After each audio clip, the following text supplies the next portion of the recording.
Shalom, sidang jemaat yang dikasihi dalam nama Tuhan Yesus Kristus. Minggu ini kita kembali beribadah di rumah masing-masing. Tapi biarlah di dalam setiap ibadah kita di rumah itu tidak menyurutkan semangat kita untuk tetap memuji, membesarkan nama Tuhan. Dan kesempatan hari ini kita akan bersama-sama merenungkan sebagian kebenaran firman Tuhan. Namun sebelumnya kita menghadap hadirat Tuhan melalui doa. Mari kita satukan hati, kita berdoa. Allah Bapa kami yang bertahta di dalam kerajaan sorga, kami datang menghampiri hadirat-Mu Tuhan. Di dalam ibadah kami di rumah masing-masing, kami percaya Tuhan hadir, Tuhan melawat, Tuhan memimpin kami. Tolong kami Tuhan, untuk kami dapat tetap semangat, memuji, meninggikan, mengagungkan nama-Mu. Tuhan Yesus yang baik, hari ini Tuhan, kami juga akan kembali diberkati melalui kebenaran firman-Mu. Biarlah firman yang akan kami baca, yang akan kami renungkan pada kesempatan hari ini dapat menjadi kekuatan kami di dalam menjalani hari demi hari hanya bersama dengan Tuhan. Sucikan dan kuduskan hati dan pikiran kami. Biarlah firman yang akan kami renungkan ini Tuhan dapat menjadi rema juga di dalam kehidupan kami sehari-hari. Bersabdalah kepada kami semua ya Tuhan, karena kami sudah siap untuk merenungkannya. Dalam nama Tuhan Yesus kami berdoa, haleluya. Amin. Sidang jemaat yang dikasihi di dalam nama Tuhan Yesus Kristus, pada kesempatan hari ini mari kita buka kitab kita dari kitab Keluaran. Keluaran pasal yang ke-17, ayat 1 sampai ayat yang ke-7. Keluaran pasal 17, ayat 1 sampai 7. Saya akan membacakannya. Di bawah perikop di Masa dan di Meriba, kemudian berangkatlah segenap jemaah Israel dari padang gurun Sin, berjalan dari tempat persinggahan ke tempat persinggahan, sesuai dengan titah Tuhan. Lalu berkemahlah mereka di Rafidim, tetapi di sana tidak ada air untuk diminum bangsa itu. Jadi mulailah mereka itu bertengkar dengan Musa, kata mereka, "Berikanlah air kepada kami, supaya kami dapat minum." Tetapi Musa berkata kepada mereka, "Mengapakah kamu bertengkar dengan aku? Mengapakah kamu mencobai Tuhan? Hauslah bangsa itu akan air di sana. Bersungut-sungutlah bangsa itu kepada Musa dan berkata, 'Mengapa pula engkau memimpin kami keluar dari Mesir untuk membunuh kami, anak-anak kami, dan ternak kami dengan kehausan?' Lalu berseru-serulah Musa kepada Tuhan, katanya, 'Apakah yang akan kulakukan kepada bangsa ini? Sebentar lagi mereka akan melempari aku dengan batu.' Berfirmanlah Tuhan kepada Musa, 'Berjalanlah di depan bangsa itu dan bawalah beserta engkau beberapa orang dari antara para tua-tua Israel. Bawalah juga di tanganmu tongkatmu yang kau pakai memukul sungai Nil dan pergilah. Maka aku akan berdiri di sana di depanmu di atas gunung batu di Horeb. Haruslah kau pukul gunung batu itu, dan dari dalamnya akan keluar air, sehingga bangsa itu dapat minum.' Demikianlah diperbuat Musa di depan mata tua-tua Israel. Dinamailah tempat itu Masa dan Meriba, oleh karena orang Israel telah bertengkar dan oleh karena mereka telah mencobai Tuhan dengan mengatakan, 'Adakah Tuhan di tengah-tengah kita atau tidak?'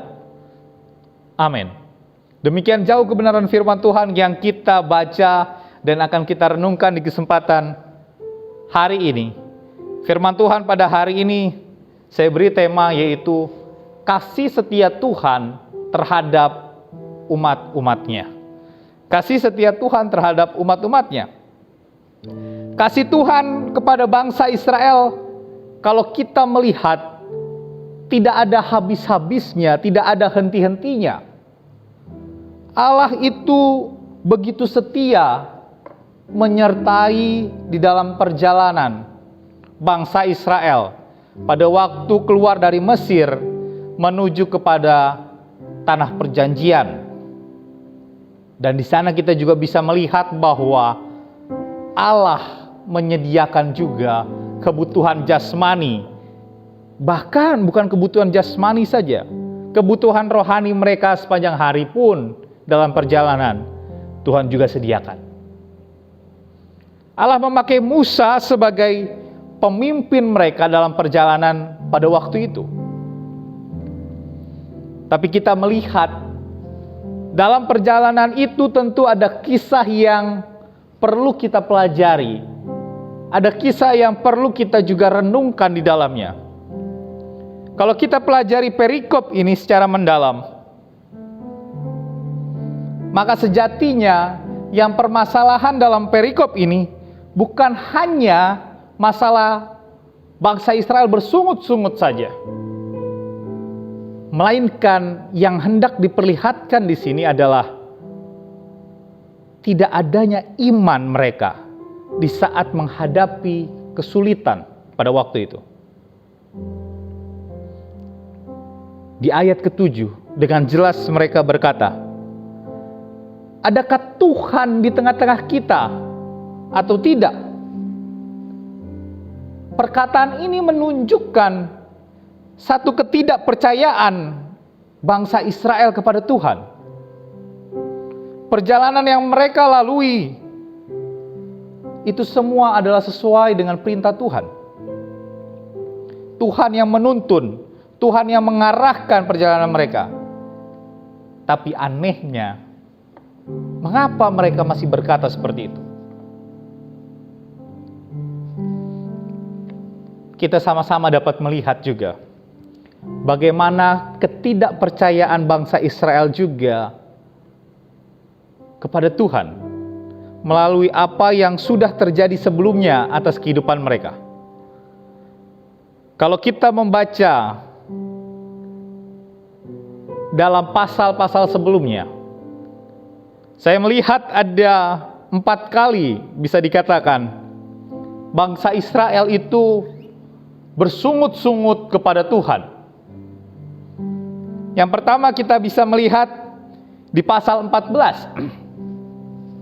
Ketika mereka dikejar tentara Mesir, di sana mereka bersungut-sungut. Di pasal 15, mereka kembali bersungut-sungut. Air pahit yang ada di Mara. Di pasal 16, mereka kembali bersungut-sungut. Mereka mau minta daging. Dan mereka juga minta roti di padang gurun Sin pada waktu itu. Dan sampai di pasal 17 ini, renungan kita yang kita baca pada hari ini, mereka bersungut-sungut karena tidak ada air. Kejadian ini membuat Musa bertengkar terhadap orang Israel. Maka timbul satu pertanyaan bagi kita sekarang. Sebenarnya bagaimana cara atau sikap hidup kita ketika diperhadapkan pada pergumulan hidup di saat mengikuti Tuhan? Ada beberapa sikap yang dapat kita lakukan berdasarkan perikop ini. Dan ketika kita melakukan sikap-sikap ini, maka kita pasti akan melihat bahwa kasih setia Tuhan itu pada umatnya tidak ada habis-habisnya. Kita akan belajar bersama-sama. Sikap yang pertama ada di ayat yang kedua sampai ayat yang ketiga. Di sana dikatakan, jadi mulailah mereka itu bertengkar dengan Musa, kata mereka, berikanlah air kepada kami supaya kami dapat minum. Tetapi Musa berkata kepada mereka, mengapakah kamu bertengkar dengan aku? Mengapakah kamu mencobai Tuhan? Hauslah bangsa itu akan air di sana. Bersungut-sungutlah bangsa itu kepada Musa dan berkata, mengapa pula engkau memimpin kami keluar dari Mesir untuk membunuh kami, anak-anak kami, dan ternak kami dengan kehausan? Apa yang dapat kita pelajari dari ayat 2 sampai ayat 3 ini? Sikap yang pertama yang dapat kita lakukan untuk kita dapat tetap melihat campur tangan Tuhan di dalamnya, di dalam kita menghadapi pergumulan. Sikap yang pertama yaitu hendaknya kita jangan memberontak dan bersungut-sungut kepada Tuhan. Jangan memberontak dan bersungut-sungut kepada Tuhan. Bersungut-sungut seperti bangsa Israel itu bukanlah satu solusi dalam pergumulan hidup kita. Karena bersungut-sungut itu tidak akan menyelesaikan masalah, tapi justru dapat memperparah masalah tersebut. Sungut-sungut juga bisa saja menimbulkan satu pertengkaran satu dengan yang lain, dan akhirnya dapat menggagalkan rencana Tuhan di dalamnya.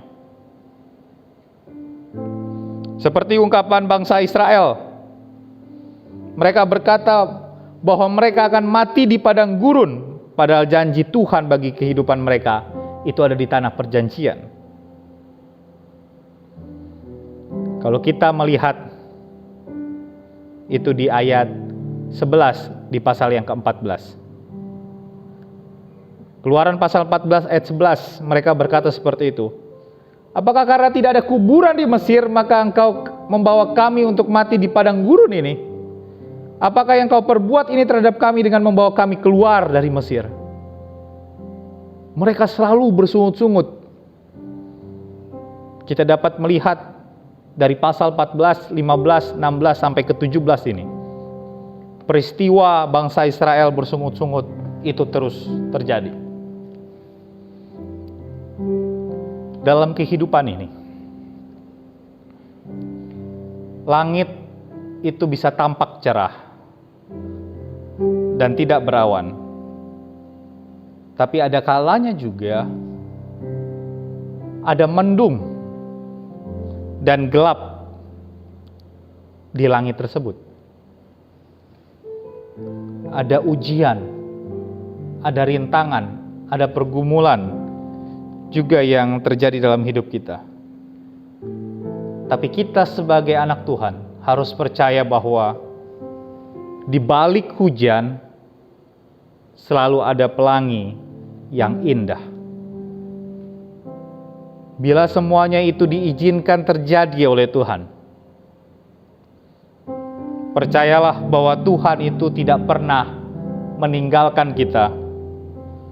Tuhan tidak juga membiarkan kita bergumul sendirian.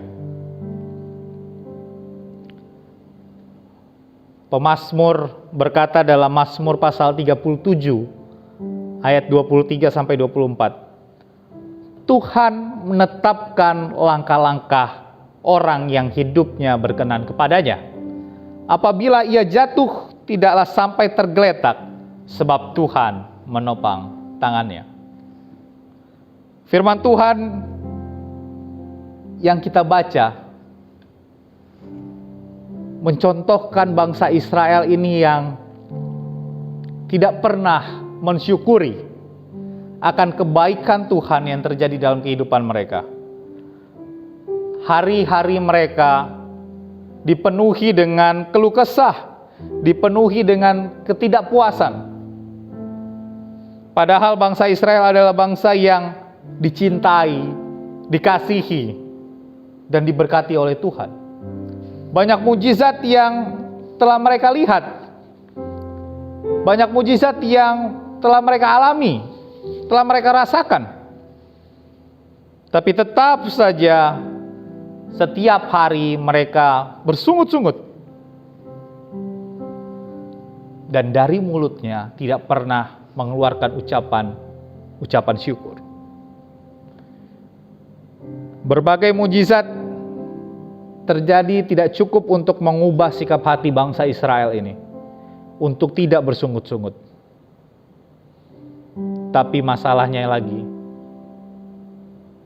ini terus makin menjadi-jadi.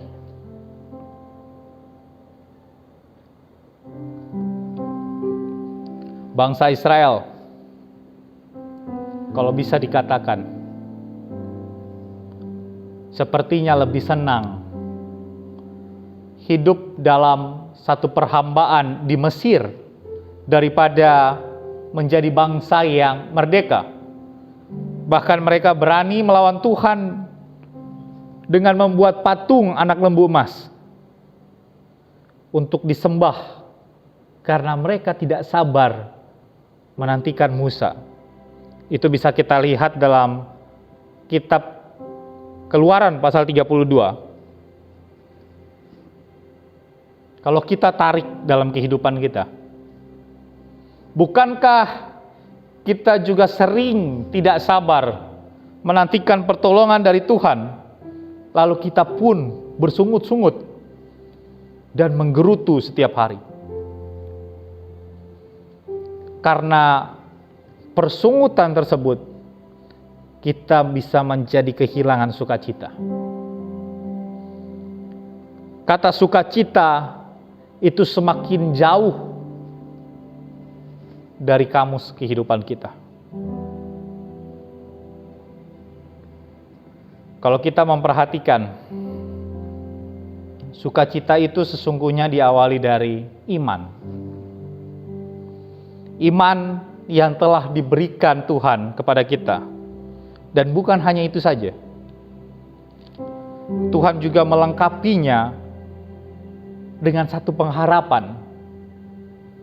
Dan pengharapan itu tidak mengecewakan. Oleh sebab itu, dalam menghadapi pergumulan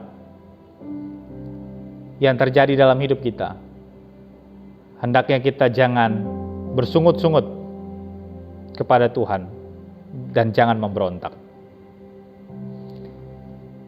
Itu sikap yang pertama. Sikap yang kedua kita bisa melihat di ayat yang keempat.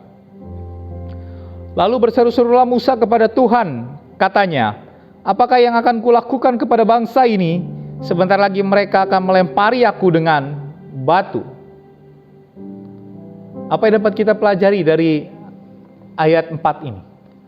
Sikap yang kedua adalah berserulah kepada Allah.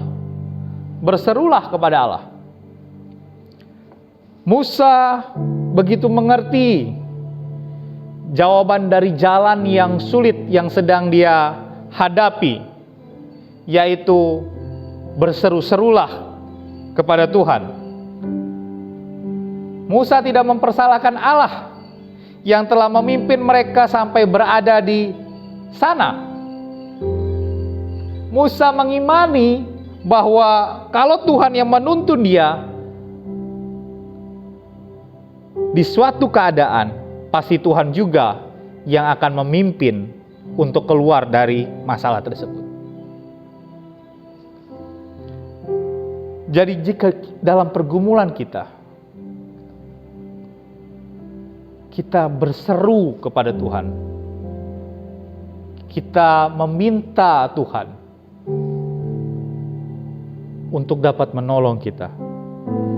Jangan kita lari kepada hal-hal yang tidak benar. Tapi hendaknya jika ada masalah, jika ada pergumulan, langsunglah berseru kepada Tuhan. Di Indonesia ini, kalau saya melihat ada nomor-nomor telepon penting yang dapat kita hubungi jika dalam keadaan yang urgent atau gawat. Kalau saya melihat ada nomor 110. Saya mengetahui itu adalah nomor telepon darurat untuk polisi di Indonesia. Selain nomor polisi, ada juga nomor 119. Itu adalah nomor ambulans yang darurat. Ada juga nomor 113, itu untuk pemadam kebakaran. Ada juga 123, itu nomor PLN. Dan masih banyak lain. Nomor yang tadi saya sebutkan terdiri dari 3 nomor, terdiri dari 3 angka, yang tentu itu mudah diingat dan bertujuan juga untuk mempermudah setiap kita untuk menghubungi nomor-nomor tersebut dalam keadaan yang darurat. Selain nomor-nomor itu, ternyata Tuhan juga punya nomor darurat. Kita dapat menghubungi Dia langsung. Nomornya adalah 333. 33 ini bukan nomor telepon, bukan. Tapi 33 ini adalah satu singkatan dari kitab Yeremia pasal 33 ayat yang ke-3. Kita bisa ingat ini ketika sedang menghadapi pergumulan, rasa sakit, rasa sedih, rasa takut. Ingatlah 333. Tuhan itu seperti nomor telepon darurat yang bisa kita panggil kapan saja.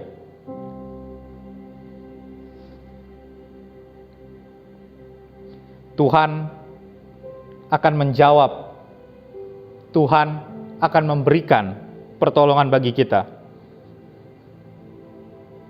Memang bukan seperti nomor telepon darurat yang langsung ada orang yang menjawabnya.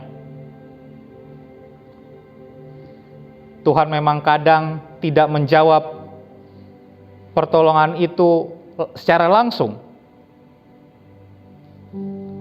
Tapi Tuhan akan menjawab pergumulan kita yang kita hadapi dan menolong kita itu tepat pada waktunya. Tidak lebih dan tidak kurang.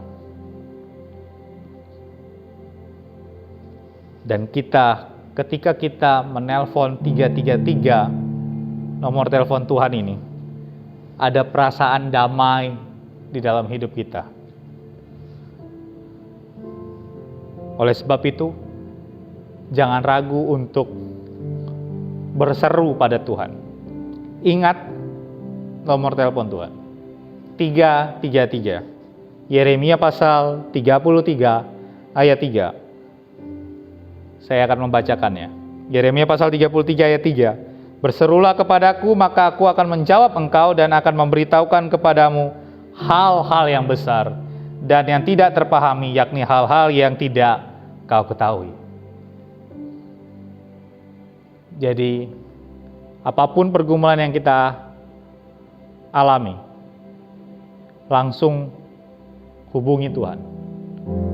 Yeremia pasal 33 ayat 3, artinya kita harus berseru kepada Tuhan.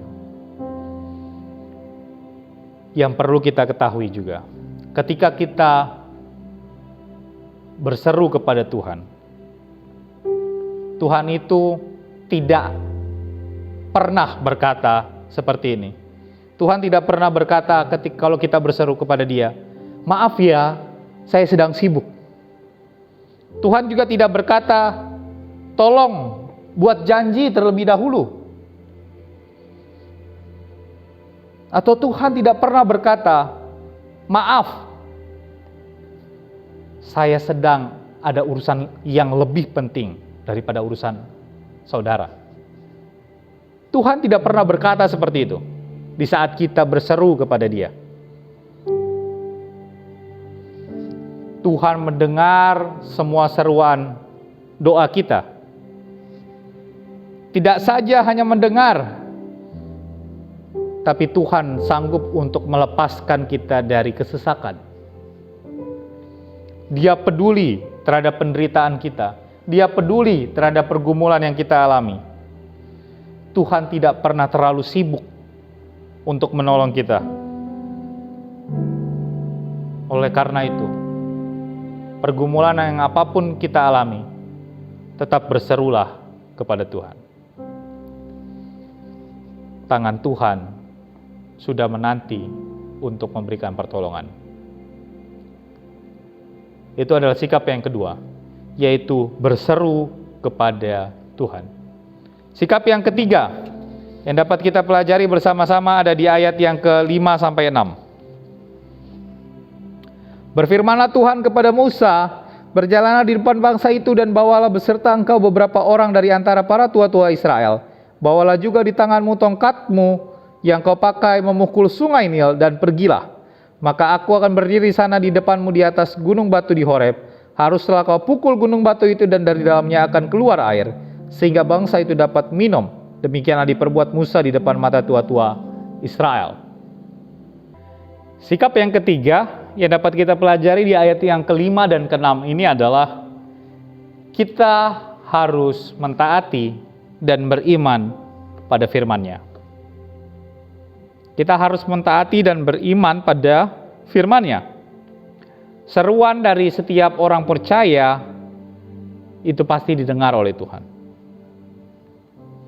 Seperti Allah mendengar seruan Musa dengan memberikan jalan keluar,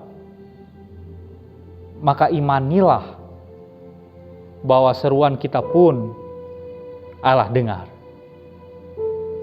Namun di samping itu dibutuhkan satu ketaatan pada firman Tuhan kalau ingin mengalami jalan keluar yang datang dari Allah. Mungkin perintah Tuhan itu adalah sesuatu yang aneh, tapi Allah tahu apa yang harus Dia perbuat. Hanya lewat ketaatan kepada Tuhan, maka kita akan mampu melewati masalah itu di jalan itu dengan kuasa yang datangnya daripada Tuhan. Jika Bapak Ibu, saudara-saudara yang terkasih dalam Tuhan, sudah menjadi orang tua, pasti mengerti akan hal ini. Orang tua itu akan senang apabila anak-anaknya menuruti setiap perkataan yang disampaikan oleh orang tua. Demikian pula Bapa kita yang di sorga. Kita telah belajar iman yang sempurna. Iman yang sempurna adalah iman yang disertai dengan perbuatan. Perbuatan di sini berarti ketaatan kepada firman Tuhan. Ketaatan kepada firman Tuhan ini adalah satu ekspresi yang nyata dari iman yang tidak terlihat. Pada awalnya, faktor yang mendasar yang memutuskan hubungan antara Tuhan dengan umat manusia itu adalah faktor ketidaktaatan. Tuhan memerintahkan Adam dan Hawa pada waktu itu untuk tidak makan buah dari pohon pengetahuan yang baik dan jahat. Tapi kita tahu bersama-sama cerita ini. Mereka tidak taat perintah Tuhan itu. Sehingga mereka jatuh di dalam dosa. Jadi iman itu tidak dapat dipisahkan dari ketaatan. Sebagai satu contoh, Allah pada waktu itu minta kepada Abraham untuk mempersembahkan anaknya yang tunggal yang Abraham kasihi sebagai korban bakaran. Kita dapat melihat benar bahwa Abraham itu benar-benar membuktikan imannya kepada Tuhan. Meskipun Abraham tidak tahu alasannya mengapa Tuhan meminta Ishak untuk dipersembahkan di Gunung Moria pada waktu itu. Tapi Abraham tetap taat pada perintah Tuhan. Ini dapat terjadi karena iman Abraham adalah iman yang total berserah kepada Tuhan. Abraham taat karena memiliki iman bahwa Tuhan dapat membuat mujizat. Abraham taat karena Abraham sudah mengalami terlebih dahulu bahwa Tuhan mampu untuk memenuhi semua yang dia butuhkan. Abraham membuktikan kepada semua orang bahwa Abraham memiliki iman yang benar kepada Tuhan. Pertanyaan bagi kita semua, apakah kita bisa percaya pada sesuatu yang belum kita lihat? Apakah kita mampu taat meski apa yang kita hadapi belum menunjukkan apapun yang dapat kita terima secara logika? Apakah kita mau melakukan kehendak Tuhan meski itu tidak masuk akal? Iman kitalah itu buktinya. Sebuah iman yang teguh membuat kita sanggup, membuat kita taat tanpa ragu, tanpa bertanya-tanya. Mari belajar untuk tidak pernah ragu. Mari belajar untuk tetap percaya kepada Tuhan, untuk tetap taat kepada Tuhan. Oleh sebab itu, untuk dapat tetap merasakan kasih Tuhan terjadi dalam kehidupan kita, di saat kita menghadapi masalah apapun itu juga, ada 3 sikap yang dapat kita pelajari pada hari ini. Yang pertama, jangan memberontak dan bersungut-sungut kepada Allah. Yang kedua, berserulah kepada Allah. Dan yang ketiga, kita harus mentaati dan beriman pada firman-Nya. Demikian firman Tuhan yang bisa kita renungkan pada hari ini. Tuhan Yesus memberkati kita semua. Mari kita tundukkan kepala kita, berdoa. Tuhan Yesus yang baik, terima kasih buat firman-Mu yang telah terbentang bagi kami. Kasih setia Tuhan sungguh melimpah di dalam hidup kami.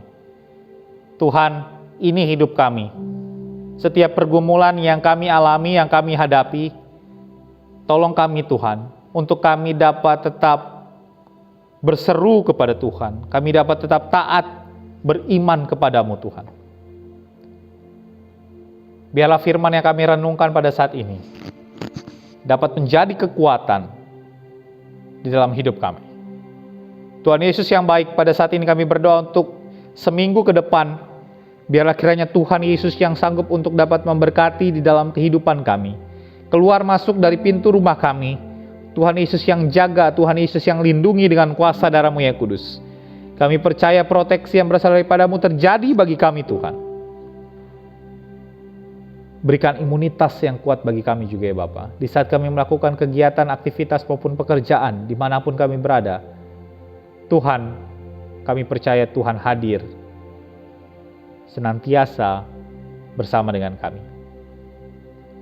Kami juga berdoa Tuhan Yesus untuk gedung gereja, konsistori, pastori beserta fasilitasnya. Kiranya Tuhan yang sanggup untuk membentengi, menjaga dan melindunginya ya Bapa. Kami berserah kepadamu Tuhan. Biarlah proteksi yang berasal daripada-Mu terjadi bagi gereja kami ini Tuhan. Lingkungan sekitar gedung gereja kami, biarlah damai sejahtera Allah melingkupi di dalamnya ya Bapa. Terima kasih Tuhan. Kami berdoa pada saat ini juga Tuhan, untuk Bapak J. Marbun. Di dalam proses pemulihan, kiranya Tuhan Yesus yang memberkati. Tetap Tuhan memberikan kekuatan kesehatan yang berasal daripada-Mu. Kami percaya Pak Marbun boleh tetap semangat, itu semua karena campur tangan Tuhan ada dalam kehidupannya. Kami berdoa buat Ibu Marbun. Tuhan Yesus berikan kekuatan, kesehatan, kesabaran di dalam merawat Pak Marbun. Berikan kekuatan kesehatan juga bagi seluruh anak-anak mereka ya Bapa. Dan kami percaya Tuhan yang melingkupi keluarga ini dengan kasih-Mu Tuhan. Damai sejahtera Allah melingkupi di dalam keluarga ini. Kami berdoa juga Tuhan Yesus untuk pergumulan dari keluarga Bapak Jimmy Ginting dan juga keluarga Bapak Dewo. Kedua keluarga ini Tuhan merindukan kehadiran anak laki-laki maupun anak-anak perempuan di tengah-tengah keluarga ini. Kiranya Tuhan yang sanggup untuk dapat memberkati kedua keluarga ini. Tuhan Yesus, kami tetap berserah mengandalkan Tuhan, dan kami percaya mujizat-Mu Tuhan akan Tuhan nyatakan tepat dan seturut akan kehendak Tuhan. Berikan hati yang sabar untuk menantikan janji Tuhan tergenapi dalam hidup mereka. Terima kasih Tuhan. Kami berdoa Tuhan untuk bangsa dan negara kami. Kami sungguh membutuhkan lawatan dari Tuhan terjadi bagi bangsa kami ini Tuhan. Kami sungguh Tuhan Yesus merindukan Tuhan memulihkan bangsa kami. Para pemimpin bangsa kami Tuhan, mulai dari Bapak Presiden Joko Widodo, Bapak Wakil Presiden Bapak Kiai Haji Ma'ruf Amin, bersama jajaran para menteri dan pemerintahan daerah. Berikan hikmat di dalam kepemimpinan mereka, sehingga setiap kebijakan-kebijakan yang diambil, itu semua karena berasal daripada Tuhan. Berikan kesehatan bagi mereka juga ya Bapak. Terpujilah nama-Mu Tuhan. Kami berdoa buat setiap tim medis yang menangani setiap pasien COVID-19. Tuhan Yesus memberikan kekuatan kesehatan bagi mereka. Tuhan Yesus mencukupkan segala kebutuhan yang diperlukan. Sukacita dan damai sejahtera Tuhan limpahkan bagi setiap para tim medis. Kami berdoa untuk setiap orang yang terkena COVID-19. Kami berdoa Tuhan Yesus, biar kiranya Tuhan yang sanggup untuk menyembuhkan, Tuhan yang sanggup untuk memulihkan segala sakit penyakit yang ada dalam tubuh mereka. Dan kami percaya dengan bilur-bilur-Mu Tuhan, mereka telah sembuh. Terima kasih Tuhan. Inilah setiap seruan doa kami ya Bapa, yang kami panjatkan, yang kami serukan, hanya di dalam satu nama yang mengajarkan kami doa Bapa kami. Bapa kami yang di sorga, dikuduskanlah nama-Mu, datanglah kerajaan-Mu, jadilah kehendak-Mu di bumi seperti di sorga. Berikanlah kami pada hari ini makanan kami yang secukupnya, dan ampunilah kami akan kesalahan kami, seperti kami juga mengampuni orang yang bersalah kepada kami. Dan janganlah membawa kami ke dalam pencobaan, tetapi lepaskanlah kami daripada yang jahat, karena Engkau yang punya kerajaan dan kuasa dan kemuliaan sampai selama-lamanya. Amin. Baik, kita akan mengakhiri ibadah kita dan kita akan menerima berkat daripada Tuhan. Namun sebelumnya kita angkat satu pujian terlebih dahulu. Kasih setiamu yang kurasakan.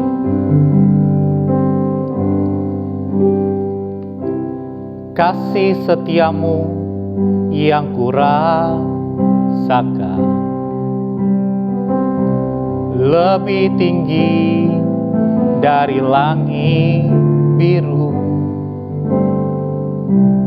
Kebaikan-Mu yang telah Kau nyatakan lebih dalam dari lautan. Berkat-Mu yang telah ku terima sempat membuatku terpesona. Apa yang tak pernah kupikirkan, itu yang Kau sediakan bagiku. Kita katakan, siapakah aku ini Tuhan? Jadi biji mata-Mu, dengan apa kan ku balas Tuhan, selain puji dan sembah Kau? Siapakah aku ini Tuhan? Jadi biji mata-Mu, dengan apa akan ku balas Tuhan selain puji dan sembah Kau? Dengan apa akan ku balas Tuhan? Dengan apa akan ku balas Tuhan selain puji dan sembah Kau? Mari kita satukan hati, kita berdoa. Tuhan Yesus yang baik, kami mengucap syukur untuk karya-Mu yang tercurah bagi kami. Kami Tuhan Yesus bersyukur, Tuhan telah memimpin ibadah kami dari awal, pertengahan, hingga sampai pada akhirnya. Dan biarlah di situasi yang sekarang ini Tuhan, kami dapat tetap bersemangat untuk memuji, memuliakan nama-Mu. Kami percaya Tuhan hadir di setiap ibadah yang kami laksanakan. Terima kasih Tuhan Yesus. Sesaat lagi kami akan melanjutkan dalam setiap aktivitas kami. Namun sebelumnya, kami merindukan berkat Tuhan tercurah bagi kami. Mari sidang jemaat Tuhan, arahkan hati dan pikiran kita terima berkat daripada Tuhan. Tuhan memberkati engkau dan melindungi engkau. Tuhan menyinari engkau dengan wajah-Nya dan memberi engkau kasih karunia. Tuhan menghadapkan wajah-Nya kepadamu dan memberi engkau damai sejahtera mulai hari ini sampai selama-lamanya. Amin. Amin.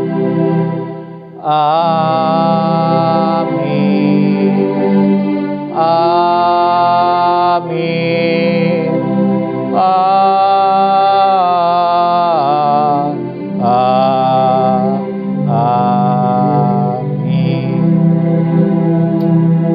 Amin. Kita bersatu dulu sejenak.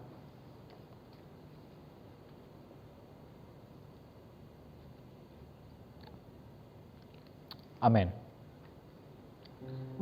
Baik, sidang jemaat Tuhan, ibadah kita telah selesai.